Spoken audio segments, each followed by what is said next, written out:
Welcome to Keiser Voices, the story of success, brought to you by Keiser University Graduate School, here where the academic world meets personal triumph. Join us today as we dive into the captivating tales of success. Welcome back, everybody, to another episode of Keiser Voices. And we're excited to have with us this week, we have Professor Tim Ehrenkaufer with us, whom, if you guys paid attention last week when we talked to Dr. Galante, you heard a little bit about Professor Tim in that conversation when he was telling us a little bit about a case he solved. It was in partnership with Professor Tim with the hotel involving a potential threat for a bomb. So we're excited to have Tim Ehrenkaufer with us. He's a professor here at Keiser University. He's also part of the International Association of Computer Investigative Specialists, and he's a lieutenant with the Daytona Beach Police Department, serving in their digital forensics, UAS, and real-time crime center, along with the cyber crimes unit. Thank you for joining us, Professor Tim. Oh, it is my absolute pleasure. Thank you for having me. So we're talking cybersecurity, staying safe in a very connected world, such a relevant conversation. But before we get to that, can you tell us how do we define cybersecurity and why is it so important for us to understand what it is? So in a nutshell, cybersecurity is the practice of protecting our digital world, right? It's kind of like being the neighborhood watch for the internet. It covers everything from safeguarding your grandma's Facebook account to literally securing an entire national defense system that protects the United States. And let's be honest, we live online now. Everything's online. We're having this conversation online. Our bank accounts, our medical records, our photos, our shopping history, even our doorbells are online. That annoying chime that you get from your doorbell when it detects motion and it goes to your phone. It's because it's online. And because it's online, that means the opportunities for hackers have really exploded. We've given them the playing field right in the front door.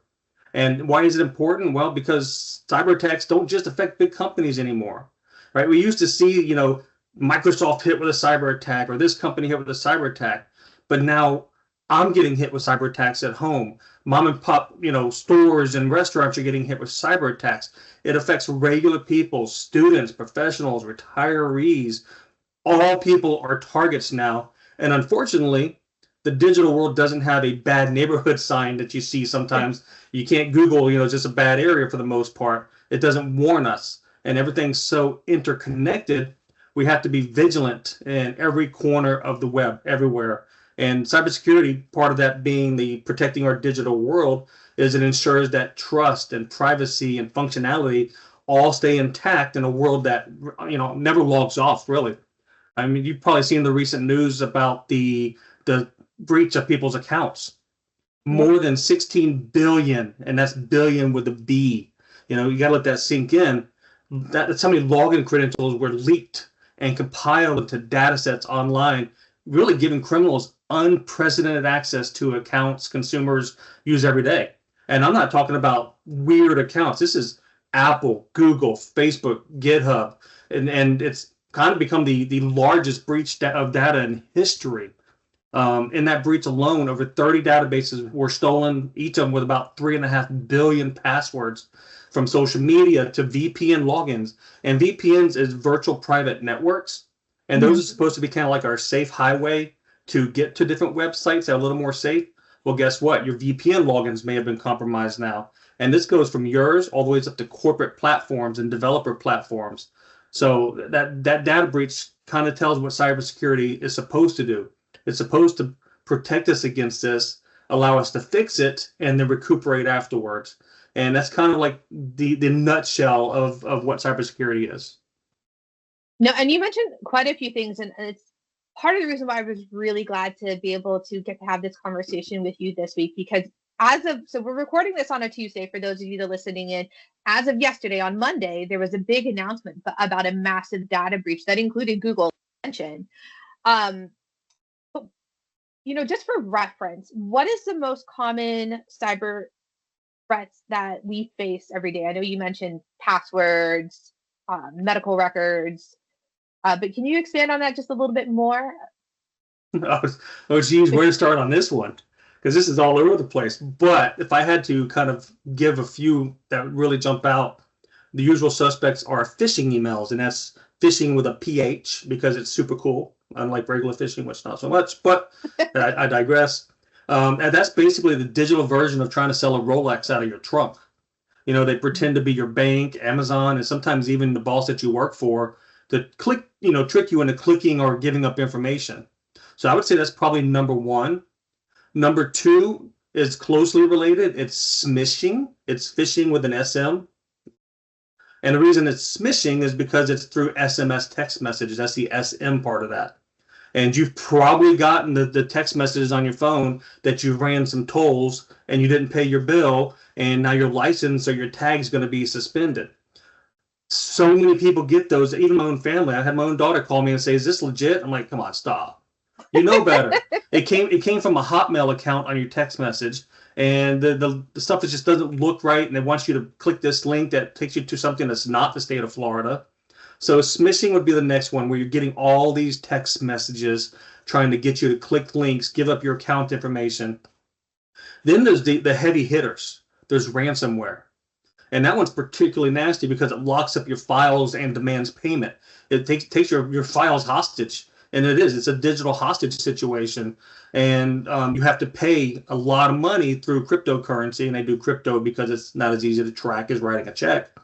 And to get your files back unlocked. And this hits people, individuals, and businesses. One recent case in the last couple of years was one of the pipelines that the transport for our fuel in the state of Florida was hit with ransomware. Well, we suddenly had no gas for Florida it only took about a week for them to get it figured out, and we got gas from other places, but those corporations are getting hit. Credential theft is another one. They get your email and your password, especially if you use the same password for everything, which unfortunately most of us do because we're creatures of habit. I don't want 27,000 passwords. But when they get one, they now have access to everything, and they can cause a lot of damage. Nowadays, even social media isn't safe. You see all those too good to be true sweepstakes or those shady links in your DMs that just kind of show up randomly. Well, they're almost always scams. If you get something from somebody you don't know, it's probably a scam. And these threats are getting sneaky, and they're constantly evolving and getting harder to figure out because, AI, which I know we'll talk about AI, but it's just making it hard. So it's like playing whack-a-mole, but the moles are invisible, and they know your mother's maiden name now because it's on social media. So that's kind of the main ones: phishing, smishing, ransomware, and just the social media scams. I've gotten all of those. Yep, I get them on a daily basis. I haven't lived in the state of Pennsylvania in over 10 years, but I was told I have outstanding tolls. I literally get 1 week. Oh my goodness. And then I've gotten an email that I have a distant cousin's lawyer reaching out to me, and they happen to be a prince of another country, and they have money for me. Of course. Tell them to send the money, wait for it to clear the bank, have it in your hand, and then that's what they need. And then I've even had the ones that unfortunately my students have seen too often. It's a job opportunity, but you got to pay them to start. And then they overpay you, and then they send you the refund, and then you got to send it back to them, but not the way. I mean, those are what people are dealing with day in, day out. I'm glad you mentioned that one because that one particularly likes to target students.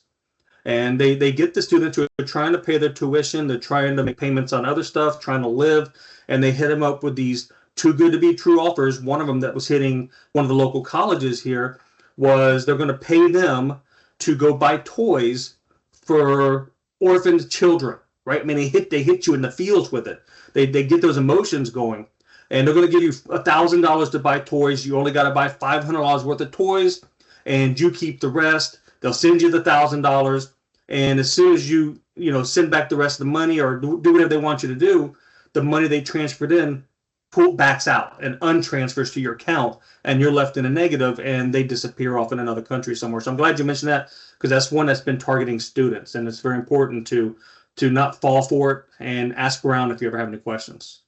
I mean, it seems like they target those who maybe are not technology savvy to realize that there's an issue. And, we hear all the time about the elderly. There's channels on YouTube that I've watched with my husband with, I think they call themselves like white hackers, meaning that, they're not from the dark web, they're from the good side, and they try to backtrack these people who give away like their fortune. I mean, I'm a big Jason Stratham fan, and he just came out with the movie Beekeeper, and that was a prime example of a company that used ransom, I think, to go after people and give your bank, and then they had everything, and then everything was gone. Yeah, the elderly population is definitely at risk. They go after them because, number one, they generally have, just extra money in their accounts from retirements and other benefits that are coming in. They've probably paid off their house, so they don't have a lot of expenses going out. Of course, I'm not talking about everybody, but there's that core, and they're not thinking straight. Maybe they're starting to go on the decline with their mental capacities, and they have this money, and they don't understand technology. And they get hit with these, and they are the biggest victims. And they get hit with that Nigerian prince thing, like you were talking about earlier. They get hit with that one all the time. They think they're romantically involved with somebody that's going to show up at some point, and they hit them for 20,000, 30,000, 50,000. I'm like, oh my gosh, I wish I had that much money to lose, but I don't. So I understand, how big of an impact it is on their lives. But definitely, the elderly population, kids nowadays, and young teens and young adults grew up with phones in their hands, so they kind of understand the technology a little more, but also some of that common sense has gone away with some of that too, because they have been in an online world their whole life, and they can fall victim as well. So really, really everybody's at risk. And it's sad, and you mentioned that, and it's a whole other conversation that maybe we could have in the future, but for kids, that could lead into human trafficking. Oh, absolutely. And one of the things I did at the police department was oversaw and worked on a human trafficking unit. And it was very easy for them to get sucked in. And it starts with something so simple, because everybody wants to have a relationship, as they're growing up in their teen years. So they start talking to somebody they've met online, whether it's male or female or whatever. And before long, they've been, coerced out of a photo, a photo that maybe you wouldn't want your parents to see. And once they have that photo of them, that then becomes blackmail leverage. I need you to do this. I'm going to post it on your Facebook account for all your family and friends can see it. And you need to give me more photos. Okay, now you need to meet me and do this. Or now you need to give me money. And it becomes an entire blackmailing type scam. I want to circle back to that, but I want to also bring up AI, because you briefly mentioned AI. So I remember a few years ago when my grandfather was still alive, he got this phone call from what he thought was either my brother or one of my cousins. So I have two cousins that are boys. My brother is a boy. So they all kind of sound like the same on the phone. He got this call that one of them had been arrested. They were in jail. They needed to be bonded out right now and to provide credit card information. It had my grandfather. I remember he was really worked up. Like, he was worked up, one, that they had the nerve to get in trouble and get arrested. They did something stupid. But also like fearful that they had been arrested, that they were in jail and they needed bail out, and he wanted to solve it. And so AI was terrifying back then because it sounded just like one of the boys. But AI today, when it comes to cybersecurity, has really changed everything. Is that safe to say? It has, because AI has become both a superhero, right? Especially when we use it for things like using ChatGPT and stuff like that. But beyond that, AI has been able to help train these intrusion detection systems, which I'll talk about in just a second. But it becomes both a superhero and a villain at the same time. On the good side, what AI does for cybersecurity is that it helps the team spot unusual activity in the networks. It analyzes these threats much faster and can even start predicting cyber attacks before they happen. Basically, what it does is tracking that vertical movement through the system, right? It sees that your user, let's say you only ever access this level of information on your computer. You always go to this folder, you always go to this, you're allowed to access this. Well, suddenly one day your activity goes from this, goes straight up, and now you're accessing financial records and student records or something you shouldn't or normally don't access. AI detects that change in your pattern of behavior. It has a baseline for what Heather does every single day. And as soon as you deviate from that baseline, AI is like, we got a problem, let's check it out. But on the flip side, guess what? Cyber criminals are using it too. They're part of it. And they're using it not just for the intrusion, but the phishing emails, right? We used to get these phishing emails that it was like, You give money now, us, you read it and you're like, oh, this grammar is horrible. This is clearly not the bank. This is somebody from the bank that need to be fired. They would come in, dear beloved user intros. Well, now, like you said, the deepfake audio, the videos, they're auto-correcting all that misspelled stuff in there, and they're allowing them to seem more legitimate. And beyond that, the AI allows the cyber criminals to mimic that lateral movement through the system that you would normally do, I would normally do, and it mimics it and peaks up and starts building a new baseline for you. And as it builds that baseline, the IDS or intrusion detection software or systems, they don't see anything unusual now because it starts to slowly bump up what you're accessing to the point where you have the keys to the kingdom. And one thing that's happened even more is the remote work. That changed overnight. I would say probably the night of COVID. That kind of changed overnight because suddenly everybody's at home working. The university and other companies, they spend a lot of money on their information technology, their cybersecurity, their computers. You have to have logins. You have to have virus scanners, all this stuff. Well, then you go home and use your laptop that you got at the thrift store, and you have no security. You use an unsecured Wi-Fi. You might be at the coffee shop or the beach or somewhere doing your work, and now it's hard for that to block all that stuff. So remote work is definitely hurt because you're working from your couch, your coffee shops, the beaches, and it opens up a lot of security gaps. Because I don't know if your computer at home has virus scanning on it. I don't know if it has restrictions on it. But you're looking at the same information that you look at work, but you're at home and it's confidential. And for school, it might be FERPA or something like that. Well, guess what? You're doing it on the computer that doesn't have all those protections on it. So it becomes very difficult because now you're securing hundreds of thousands of home networks. It's like trying to guard a castle after somebody took off all the walls. It just becomes very difficult. And AI is helping with that because it's getting in the system and it's able to start identifying where people are working from, because if your company is all operating from an office, well, for the most part, they're probably using a static IP address, an internet protocol address. So the company, when you're doing something at the company and it's not that normal IP address, that's easy to detect now.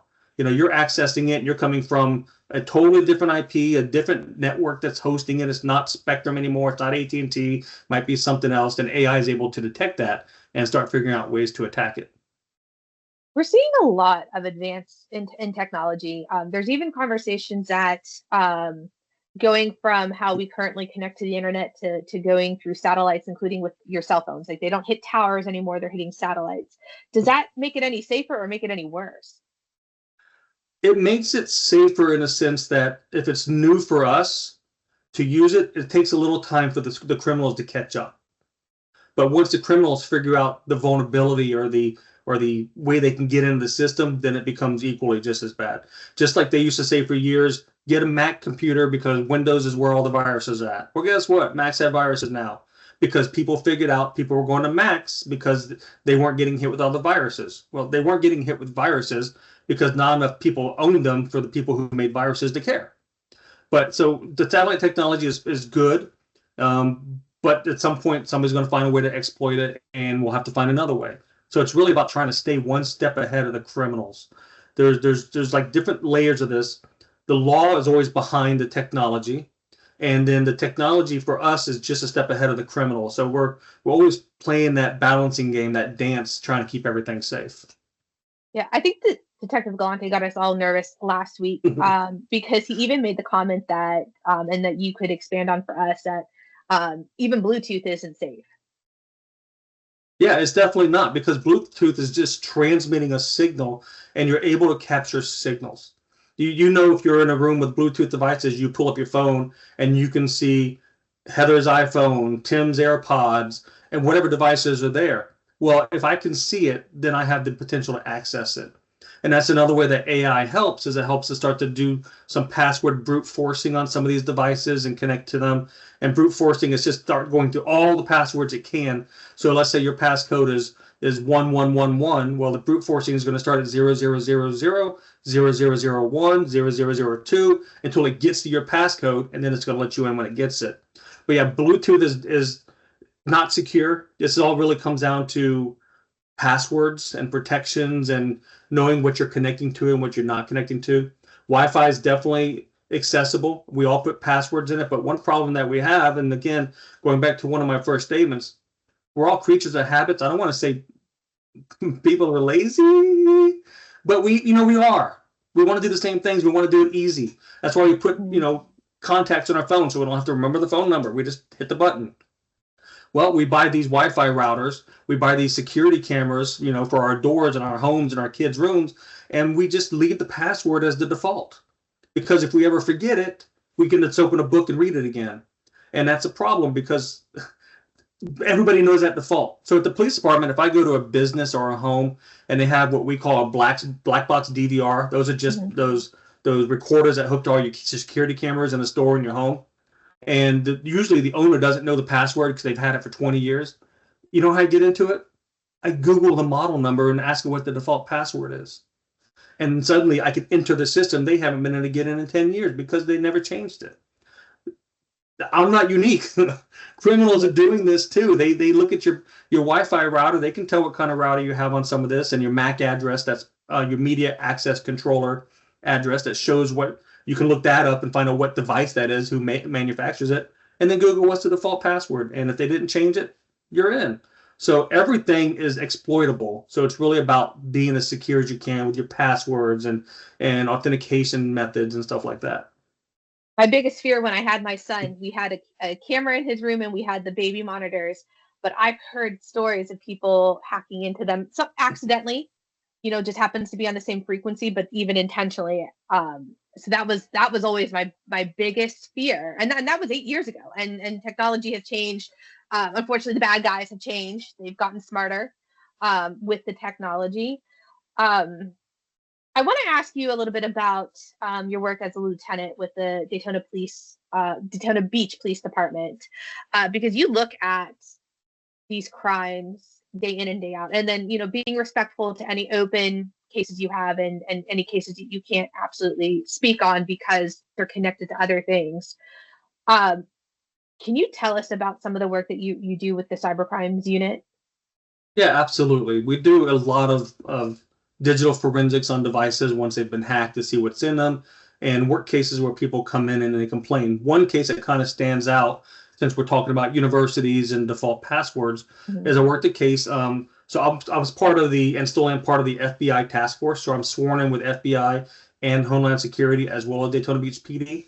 And FBI turned over a case to me to work at the university where their system had been hacked by one of their PhD students, and possibly faculty was involved.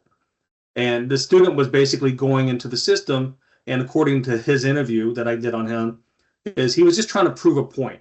He told them that their system wasn't secure, and he wanted to prove a point. And his point was that their default password to the Active Directory was, I'm gonna shock you on this one, password. Their password was password, right? And while we're on topics, ditch the 1, 2, 3, 4, 5, 6 and the passwords. Let's get rid of those. Let's rid the world. But their password was actually password, and he was able to use some very easy, off-the-shelf, like free online, open source technology software to get in there, crack that password, because a lot of this cracking software, this hacking software, first thing it does is it goes through all the known passwords that people always use, because it saves time. So probably the first one I tried was probably password, and was able to get in the system, and he was able to give a faculty member some access to the system, and they could go to websites they shouldn't, because some things are blocked because of the filtering done at the universities, and get access to the door swipe that opened the doors and stuff like that. So he was in the system and was able to get in there, and ultimately I was able to track him down. First, I tracked his movements, because as you cross the campus, you go from hotspot to hotspot in their internal Wi-Fi system. So I was able to track his movements as he connected to each hotspot. Then I was able to find the video system, catch him in the room that he was doing it in, and then pull all the logs and everything from all the systems, showing all his movement in there and what he touched, what he didn't touch, and what he changed. And this was actually a pretty decent case, but that all could have been prevented, retrospectively, by changing the passwords. So that's one that kind of sticks out. But there's a lot of cases that are similar in nature where people are getting scammed. There's so many scam cases come in, like you said, the text messages, when you mentioned that somebody had been arrested, you need to bond them out. That's huge. We get so many of those, weekly. And what the criminals are doing is they go on our website or the county's website and they look up people's names, like mine. They look up who's working investigations, who's the lieutenant, who's the sergeant, and that's who they call you as. So it sounds legit, like they use that social engineering. They learn about you. They go on your Facebook page and your Instagram page. Maybe they're one of your Snapchat friends or something, and they learn about you. They learn your family members. They learn that you have a cousin you don't communicate very often with online who's maybe in another country, and they use that information. And they're going to say, we're Lieutenant Ehrenkaufer, Daytona Beach Police Department. We're calling about, Mike. He was just arrested over in Mexico. We need you to pay. And one of the red flags that you got to look out for is they're going to want you to pay in a weird way. First of all, immediately. It's always urgent. You always have to have a sense of urgency because they don't want you to think too hard. Because if you think too hard, you're going to figure out it's a scam. So it's got to be done immediately. And they maybe want you to pay with some weird payments like, gift cards or something like that.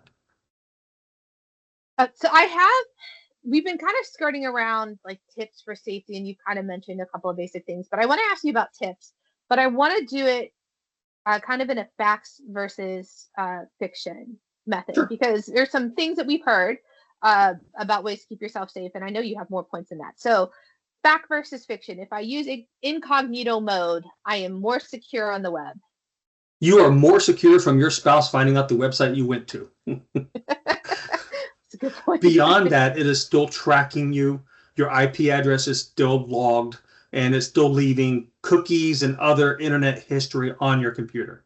Forensically, I can take your computer and I can tell you the sites you went to in incognito mode. It is good for keeping some of the information out of there. So maybe it's giving you 10% safer, maybe. But it's mostly so your coworkers and your spouse and your kids don't know what sites you went to, whether it's because you're buying Christmas gifts or there are sites they wouldn't approve of. But it's about clearing that internet history. It's safer than not, but it's not going to keep you safe. If that makes sense. That makes sense. VPNs keep us more secured.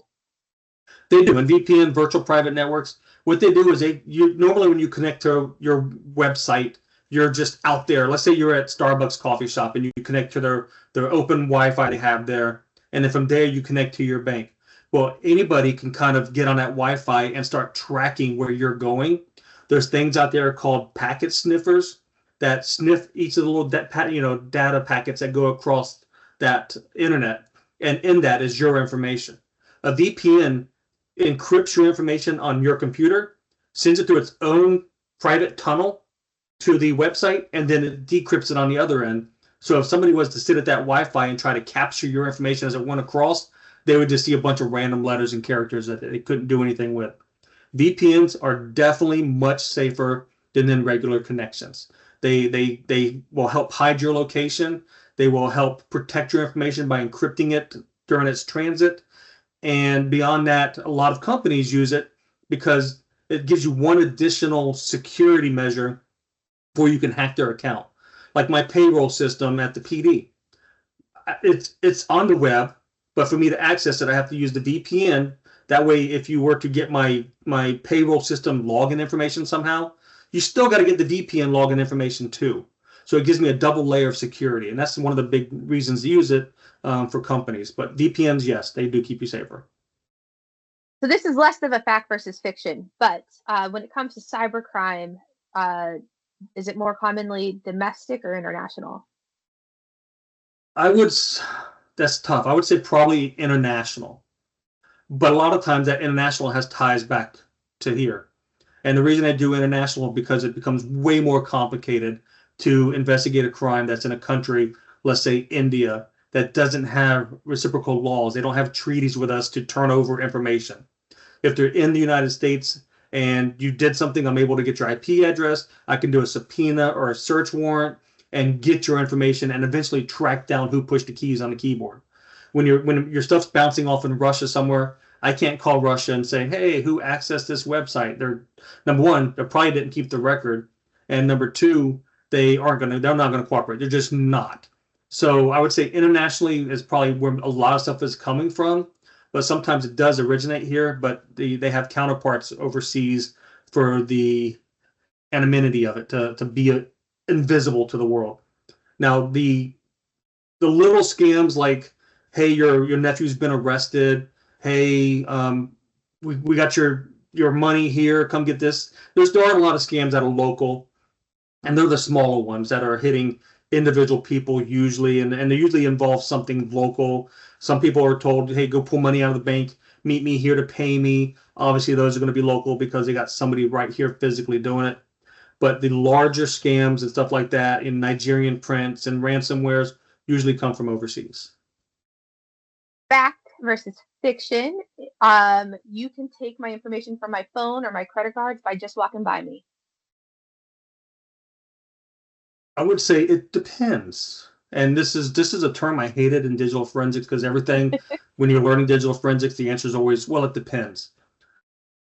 There is some information that comes from your phone when you get close enough for the NFC and the RID, you can get that near field communication. So there is some information that can come from there. As if you have an iPhone or another phone, you know that if you touch two phones together, it will share your contact. That's information. My phone is broadcasting my Bluetooth and stuff like that. If I have a hotspot, it's broadcasting that. That's information. You're not going to walk past and tap my phone and get my credit card information, my web history. It's not going to happen. When your phone is closed, for most modern phones, it's encrypted. Everything inside of it's encrypted. And even if you did walk by and get it, it would be encrypted garbage. So that's fiction. Credit cards, fact. Because of the little chips on them, they transmit. They don't. Transmit in the sense that you can read them, and you can get next to one of those with any type of RFID reader and touch it and get it. I actually have a device. It's called a Flipper Zero, and it's like a little. I won't call it a hacking tool, more of a testing tool. And I can take it and I can touch my credit card, and it'll immediately copy all my credit card information onto this device. If you have a gas chip for fueling at some companies, I can tap that. The little cards that you swipe to get indoors, I can tap it and it'll copy it. So definitely fact on credit cards and things like access cards to buildings, anything like that, you can definitely swipe it. So what I would recommend is they have RFID blocking wallets and little sleeves you put your cards in, because somebody can bump you, and that's what they call it, bumping. They bump you, they scan your credit card information, and they have it. And then you go one step further, gas pumps. Gas pumps have skimmers, and these skimmers are the same way. They capture your card information as it goes in, and they're able to steal that stuff.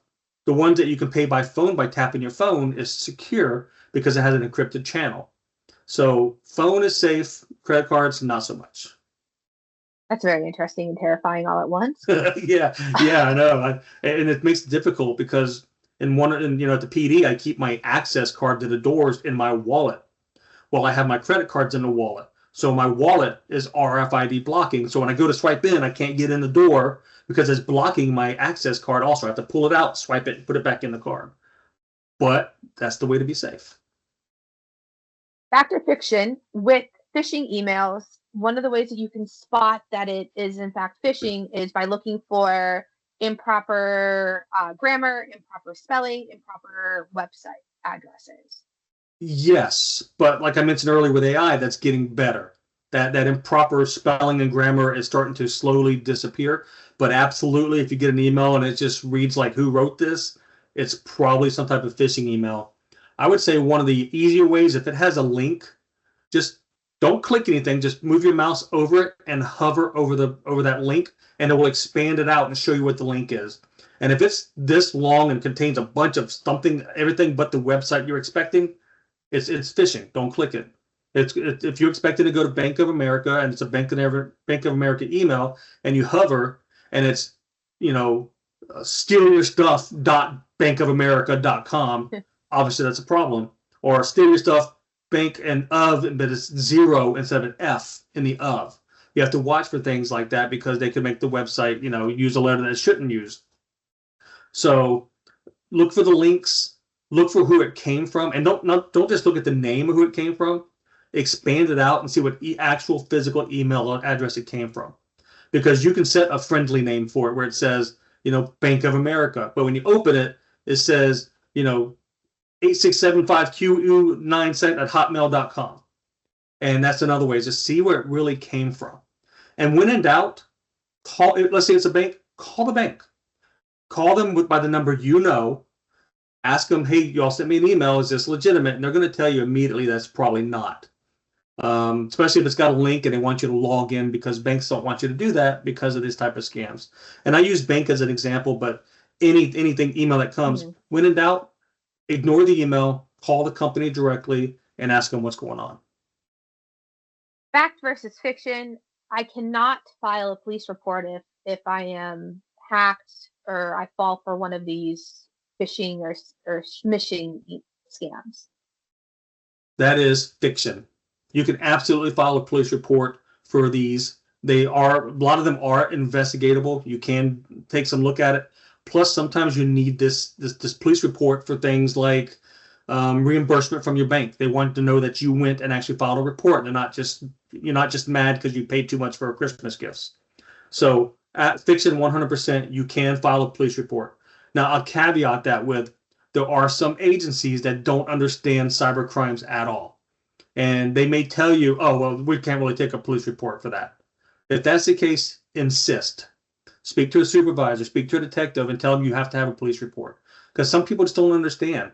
This is still new stuff for law enforcement as a whole, trying to investigate this stuff. That's why there's specialty divisions that handle it, because it gets very complicated. So you can absolutely file a police report.